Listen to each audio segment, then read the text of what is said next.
अगर ये वीडियो आपको पसंद आए तो लाइक करें और शेयर करना मत भूलिए। ભાઈ ન હોય એવી ભાભીને એની નણંદોએ પણ ક્યારેય મેણા ન મારવા. ભાઈની એ લાડકીને 3 વખત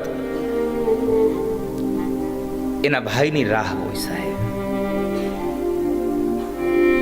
એક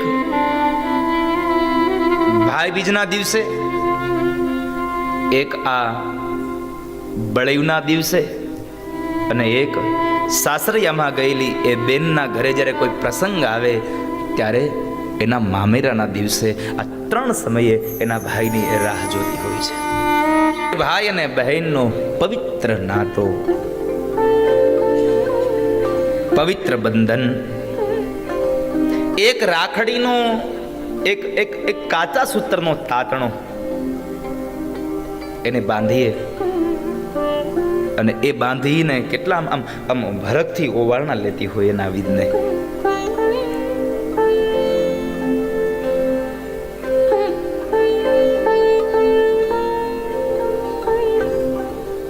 મારી ભાષામાં જો કહું તો હું ભાઈ અને બહેનના આ પવિત્ર બંધનના આ દિવસના આ વર્ણવા માટે શબ્દ ન હોય સાહેબ. કારણ પ્રેમ એ વર્ણવાનો વિષય નહીં, પ્રેમ તો અનુભૂતિનો વિષય છે.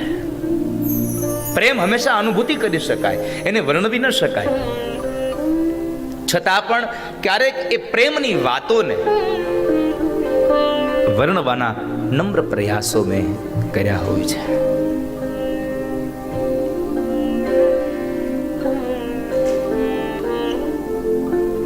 ગમે તેટલી દૂર હોય એ બહેન, કદાચ પહોંચી શકે એમ હોય તો પોતે રૂબરૂ આવે, અને ન પહોંચી શકે એમ હોય તો એક કવરની અંદર પોતાના ભાઈને એ રાખડી મોકલતી હોય છે. આજનો પવિત્ર બંધનનો નાતો,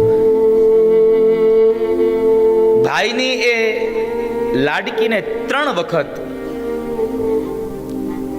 એના ભાઈની રાહ હોય સાહેબ. એક ભાઈ બીજના દિવસે, એક આ બળેવના દિવસે, અને એક સાસરિયામાં ગયેલી એ બેનના ઘરે જ્યારે કોઈ પ્રસંગ આવે ત્યારે એના મામેરાના દિવસે. આ 3 સમયે એના ભાઈની એ રાહ જોતી હોય છે.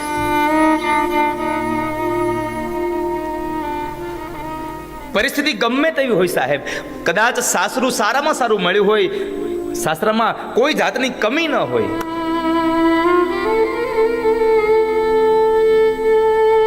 પણ જ્યારે એનો માડી જાયો વીર જ્યારે એના મામેરા લઈને આવે, મામેરામાં શું લઈને આવ્યો છે ને એ મહત્વ નથી, બસ મારો મામેરીઓ આવી ગયો ને એ મહત્વનું હોય છે. એના માટે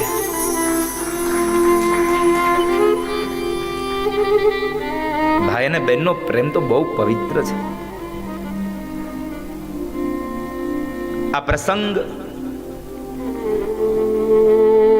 માં લક્ષ્મીએ બલિરાજાને રાખડી બાંધી, માતા કુંતાએ વીર અભિમન્યુને રાખડી બાંધી, ત્યાંથી આ પ્રસંગ ઉજવાતો રહે છે.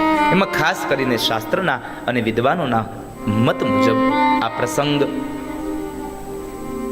બલિરાજાને જ્યારે માં ભગવતી મહાલક્ષ્મીએ રાખડી બાંધીને ભગવાનને છોડાવ્યા ત્યારથી આ પ્રસંગ ભારત વર્ષમાં ઉજવાતો રહે છે. કઈ એ ભાઈની સંપદા કે ભાઈની પાસેથી મને કંઈક પૈસો મળશે, ભાઈ મને કંઈક ઘરેણું લઈ દેશે, ભાઈ મને કપડાની જોડ લઈ દેશે, એના માટે કોઈ બેન ક્યારેય રાખડી નથી બાંધતી. બસ એના માટે તો એક જ વાત હોય છે, એ માગવા માટે નહીં, એ કંઈક આપવા માટે આવી છે. અને આપવા એટલું જ આવી છે કે મારા ભાઈની આયુષ્ય દીર્ઘાયુ બને, મારો ભાઈ બહુ નિરોગી રહે.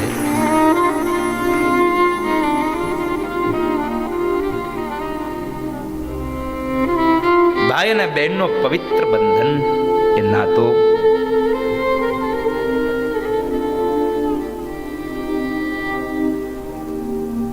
કેવા કેવા દાખલાઓ આપણા આ દુનિયામાં હોય છે. મારે એક વાત આ દુનિયાને ચોક્કસ કહેવી છે કે જે કોઈ દીકરીને પોતાનો માડી જાયો વીર નથી ને, એને કોઈ દિવસ બાપ મેળું ન મારશો. કારણ એ તમામ પ્રકારના મેણાઓ સહન કરી શકે છે, પણ જ્યારે એના ભાઈ નથી એટલે ભાઈ પ્રત્યેના કોઈ શબ્દો બોલાય ત્યારે દીકરી સહન નથી કરી શકતી હોતી. અને મેણા મારીએ ને તો એ મેણા કોઈ દિવસ ભૂલાતા નથી હોતા. આ મેણાની ગાંઠ એના હૃદયમાં લાગી જાય છે. સાહેબ, મેણા ન મારશો.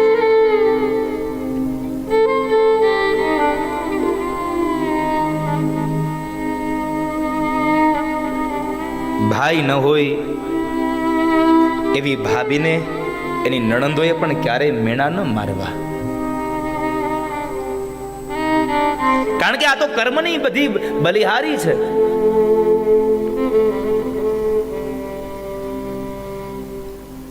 યુવાન ભાઈ હોય અને યુવાન બેન હોય તો જ રાખડી બંધાય ના. વયોવૃદ્ધ થયેલી માવડિયું પણ એના વીરને, વયોવૃદ્ધ થયો હોય છતાં પણ એના વીરને રાખડી મોકલે છે. સાહેબ,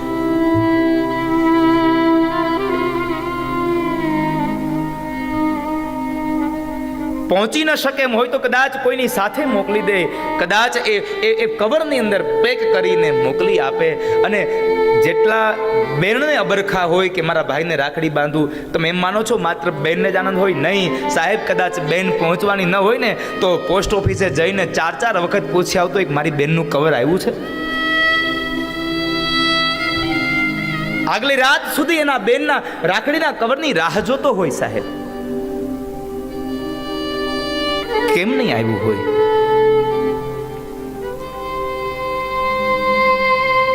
કદાચ બેણે રાખડી ન મોકલી હોય ને તોય એ ભાઈ એમ માનતો હોય કે કદાચ આ પોસ્ટ ઓફિસમાં ક્યાંક વહી ગઈ હશે, બાકી મારી બેણે રાખડી તો મોકલી જ હોય. સાહેબ, એમને ન રહી.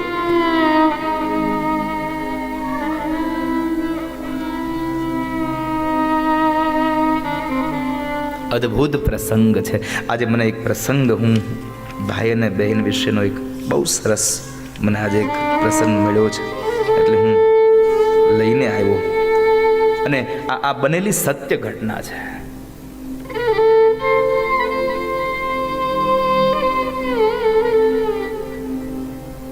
અમે લોકો નીકળવાના હતા ને તો અમારી બધી બહેનોએ અમને પેલા હાથે રાખડી બાંધી હતી. કારણ કે અમે આજે આ દિવસમાં અમે હાજર નથી. સાહેબ,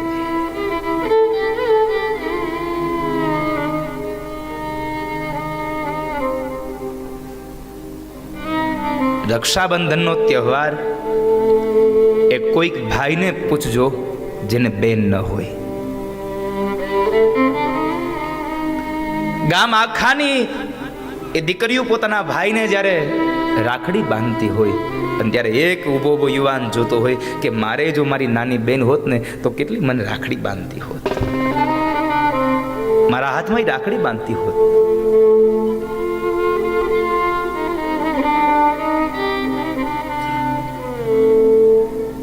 સત્ય ઘટનાનો એક પ્રસંગ છે. ભલે હિન્દુ ધર્મનો આ માણસ નથી,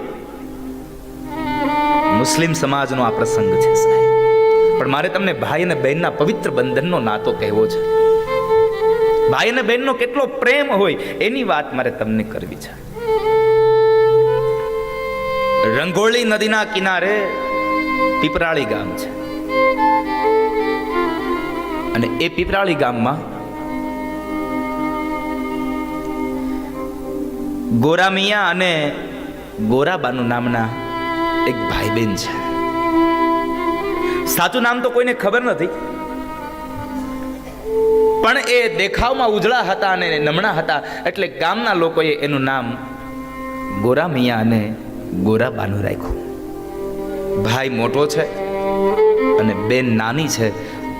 ધીમે ધીમે સમય વ્યતીત થયો, પણ ભાગ્યની રેખાઓ એવી લખાયેલી બાપ કે નાનપણની અંદર આ બેન ભાઈ બે નાના છે અને એ સમયે મા બાપનું મૃત્યુ થાય છે. મા બાપ મૃત્યુ પામ્યા છે.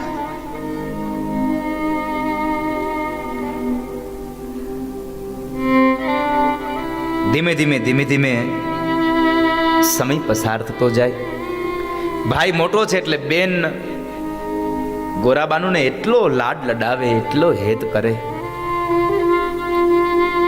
એક એક વાતનું ધ્યાન એની બેનનું રાખે છે, જાણે મા ને બાપનું બેવનું પાત્ર પોતે ભાઈ ભજવતો હોય ને આટલી એની કાળજી રાખે છે.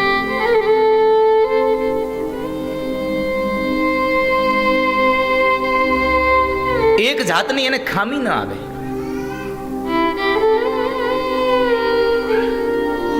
એટલું ધ્યાન એની બેનનું રાખે.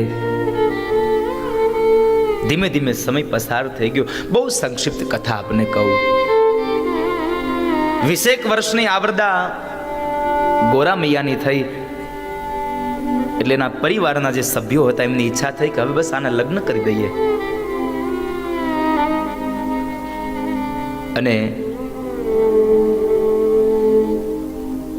ગોરા મૈયાના લગ્ન નક્કી થયા, એની સગાઈ થઈ, એની શાદી થઈ. પરણિતા પરણીને ઘરમાં આવી છે.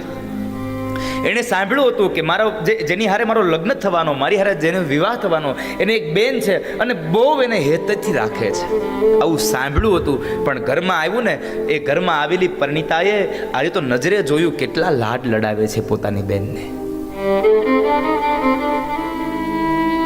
બહુ લાડ લડાવે. આ જોયું. એક વખતના સમયે બન્યું એવું, ગોરામિયાની બેન ગોરાબાનું આંગણામાં રમે છે અને ઓસરીના કોરે ગોરામિયા બેઠા બેઠા જુએ છે એની બેનની આ બધી રમતોને. અને એ સમય બરાબર એમના પત્ની ત્યાં આવ્યા છે. એને એમ હતું કે એમની બેન રમે છે ને તો ચાલ મારા પતિ સાથે થોડીક પ્રેમની વાતો કરી લઉં. લગ્ન કરીને આવી છું તો થોડીક ઝંખના હતી એટલે લગ્નની એ પ્રેમની વાતો કરવા માટે એના પત્ની આવીને એની પાસે બેઠા છે. પણ એના પ્રેમની વાતો મૂક પડતી અને ગોરામિયાએ તો એને એ જ વાત કરી, સાંભળ્યું, મારી બેનને કોઈ વાતનું ખામી તો નથી રહેતી ને? તમે એને બરાબર જમાડો છો ને? તમને ખ્યાલ છે મારી બેનને આ શાક નથી ભાવતું? આટલી બધી સાર સંભાળ, આટલો બધો હેત, આટલો બધો લાડને જોઈ અને એ ગોરા મિયાની પત્નીને થોડી ઈર્ષા આવી. હવે થોડી ઈર્ષા આવે છે. હું આપ અત્યારની તમામ માતાઓને કહું, સાહેબ, તમારી લગ્ન જીવનમાં તમે જ્યારે સસરાના ઘરે જાઓ અને કદાચ તમારો પતિ એની બેન સાથે ખૂબ ભાવથી રહેતો હોય, એમાં ઈર્ષા ન કરશો. કારણ આ તો જેને ભાગ્યમાં હોય ને એને બેનનો અને ભાગ્યમાં હોય એને જ ભાઈનો પ્રેમ સાંપડ્યો હોય. માટે ઈર્ષા ન કરવી સાહેબ.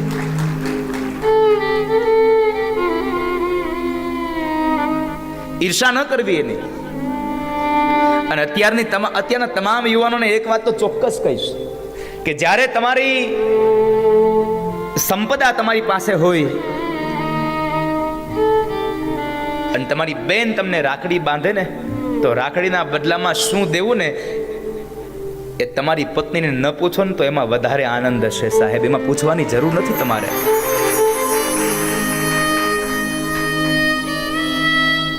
કદાચ બેન સાસરે ગયું હોય અને બેનના ઘરની અંદર કદાચ કોઈ દુઃખ આવે અને કદાચ પત્નીને પૂછ્યા વગર તમે મદદ કરી નાખો ને તો પણ મારો ઠાકુર તમારા ઉપર રાજી રહેશે સાહેબ. પત્નીને પૂછવાની જરૂર નથી એમાં. શું થયું સાહેબ? હું તો એટલું ચોક્કસ કહું કે તમે કદાચ તમારી બેનને ગમે તેટલું આપો ને તો એ તમારી બેન તમારા માટે જેટલું મૂકીને ગઈ છે ને એમાંનો 10મો ભાગે તમે એને જિંદગી ભર નથી આપી શકતા સાહેબ. નહીં તો એ પણ એના બાપના સંપદાની એ હકદાર છે, છતાં પણ 10 આંગળાઓના નિશાન દઈ અને દીકરી વહી જાય છે. એમાંથી એને ભાગ નથી માંગ્યો. એને ભાગ માંગ્યો તો તમે શું કરત?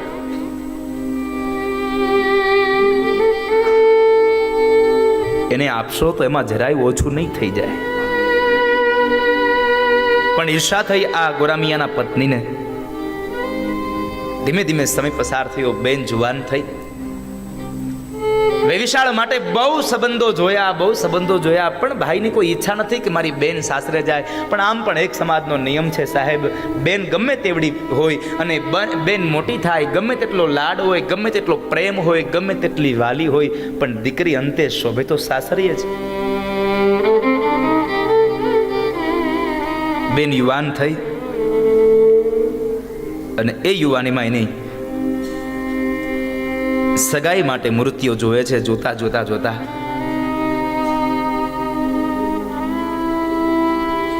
બાજુની અંદર લોલિયાણા ગામ છે અને એ લોલિયાણાની અંદર એમનું વિવિશાળ થયું, સગાઈ થઈ ગઈ,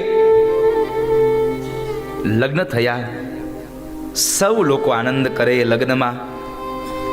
જેટલા પણ લોકો એ લગ્નમાં આવ્યા છે આખું ગામ આનંદ કરે, તમામ એ સગા સંબંધીઓ આનંદ કરે. પણ એક માણસ એક ખૂણામાં બેઠો રડે છે, મારી બેન આજ છોડીને વહી જશે, મારી બેન આજ મને છોડીને વહી જશે. બીજો કોઈની સાહેબ ગોરા મિયા પોતે એની બેનના દુઃખમાં રડે છે. આજે મારી બેન જતી રહેશે. આખું ગામ આનંદ કરે. ભારે હૈયે બેન ગોરાબાનુને વિદાય કરી છે. સમય હતો, એ સમયમાં 10 દિવસના વાણા વીતે પછી 11મા દિવસે બેનને મળવા અને બેનને તેડવા જવાતું. 11મા દિવસનો સમય થયો અને બેનને મળવા માટે જાય છે. ઘોડી પર સવાર થઈ અને ગોરા મિયા મળવા માટે જાય છે. બેન એને આવવાની રાહ જોવે છે. બેન પણ આમ બરાબર આંગણામાં ઊભી છે, આંખો ઉપર નેજવા રાખીને જોવે છે કે મારો ભાઈ હમણાં આવશે, મારો વીર હમણાં આવશે. અને બરાબર એ ઘોડી આવીને ઊભી રહી અને એ જ સમયે ભાઈ નીચે ઉતરે છે. જ્યાં ઉપર જવા જાય ત્યાં બેને આંગણામાંથી જ એના ઓવાળના લઈ અને 10 આંગળાના ટચાક્યા ફોડ્યા છે. કેટલો પ્રેમ નીતરતો હોય સાહેબ એ આંગળાના ટચક્યા ફૂટે ત્યારે.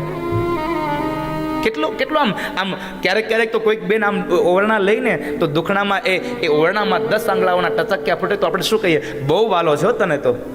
અરે સાહેબ, માડી જાયો વીર કોને ન વાલો હોય, કોને વાલો ન હોય.